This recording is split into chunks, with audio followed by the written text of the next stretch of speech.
In the beginning of Star Citizen's existence as a Kickstarter, only a few ships were offered up as rewards for backing.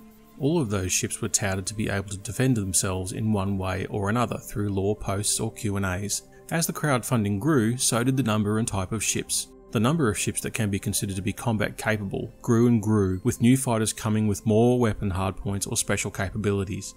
This has led to a problem I call DPS inflation. Spacecraft balancing in Star Citizen is affected by 5 properties: DPS, armor, hull components and shield health, the combination making up the ship's hit points, agility, rotation and translation, and speed. To achieve effective balance, increasing one of these properties needs to be offset by reducing one or more of the others. DPS, damage per second, is a measurement of the amount of damage that can be applied to a target over 1 second of time. This is used to express offensive power. DPS inflation occurs when new fighters or weapons are introduced with increased DPS over the previous ones, effectively raising the DPS cap. This requires that all fighters must be rebalanced for time to kill to account for this increase. This historically in Star Citizen has been achieved through increasing a fighter's hit points. By increasing the hit points of all fighters, the lower end fighters such as the Merlin, Aurora or Mustang can no longer output enough DPS to be effective against the increased health of the rest of the fighter cadre. This not only affects fighters, but ground-to-air weapons mounted on vehicles as well. The recent fix for this has been to increase the weapon's mount size to increase the DPS available.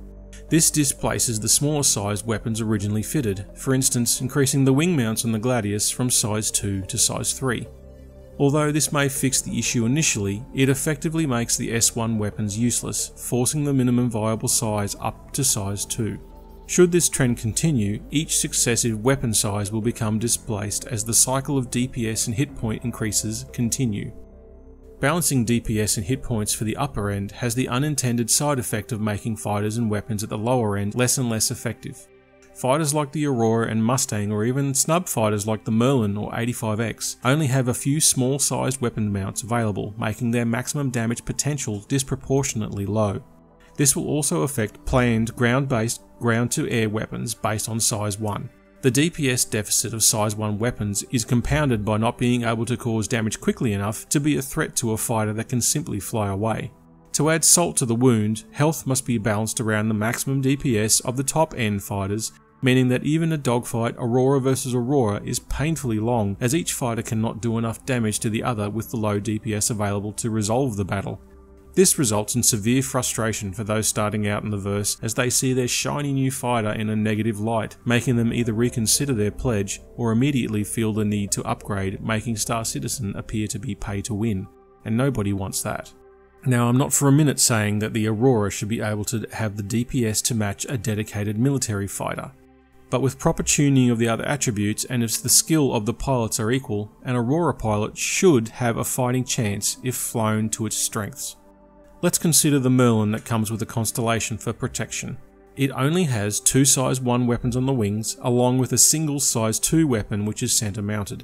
As a parasite fighter in the constellation, it is intended to be a force multiplier to defend it from attack. With the current trend of balancing by increasing DPS, the Merlin would require all of its mounts to be increased by at least 1 size to be effective.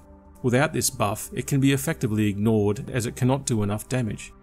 If confronted with a single enemy fighter such as a Vandal, Scythe or a Hornet, all the Merlin can do is run or become a chrome coffin. Certainly not an ideal outcome for a fighter, and not what I believe the designers had in mind when they created her. In my line of work we are told, don't come with problems, come with solutions, so here I offer mine. First, set a maximum limit to DPS for single seat fighters. The maximum DPS limit can be achieved through either multiples of small sized weapons or lower numbers of large weapons, but should never be able to exceed the limit through upsizing the fitted weapons to the maximum size or by changing them out for other types. Another system that can limit DPS is heat limiting. Once the maximum heat limit is reached on a weapon, or the fighter's overall cooling capability, the rate of fire is automatically reduced to prevent damage to the systems, thereby reducing the DPS available over time. Secondly, each weapon size must be limited to a maximum DPS. Any new weapon added to the size group cannot exceed the maximum DPS limit for that size. The DPS can be set by damage per projectile, rate of fire, heat output, and/or power draw. Third, set a maximum limit to the fighter hit points. Time to kill must be balanced through not only hit points, but speed, agility, shields, or armour, as well as based upon the maximum damage potential of the top DPS fighter. Balancing fighters and weapons by trading off different properties can create depth to combat by making sure the pilots select the fighter with the strengths that play to their preferred style, or the mission's objectives. Good hunting, pilots. For more information on how spacecraft systems work in Star Citizen, please refer to the spacecraft flight manuals found on the RSI website. The link is in the description. Thanks for watching.